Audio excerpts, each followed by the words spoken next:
હવે ગુજરાતમાં વાઘ મુદ્દે અગ્ર મુખ્ય વન સંરક્ષણે મહત્વનું નિવેદન આપ્યું છે. કહ્યું છે કે સેન્ટ્રલ અને સાઉથ ગુજરાતનો જંગલ વિસ્તાર તે વાઘ માટે ઉચિત છે. અગાઉ પણ વાઘ ગુજરાતમાં દેખાયો હતો.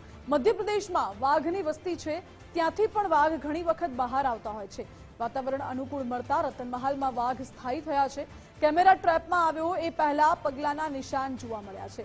નેશનલ ટાઈગર કન્ઝર્વેશન ઓથોરિટીને આ અંગે જાણ કરવામાં આવી છે તેવું નિવેદન ડોક્ટર જયપાલ સિંહ દ્વારા આપવામાં આવ્યું.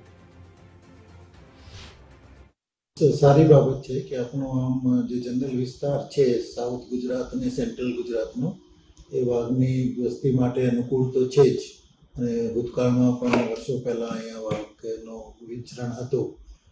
હવે અત્યારે થોડાક સમયથી એક વાઘ અહીંયા સ્થાયી થયેલા રતનમહેલના વિસ્તારમાં દેખાય છે.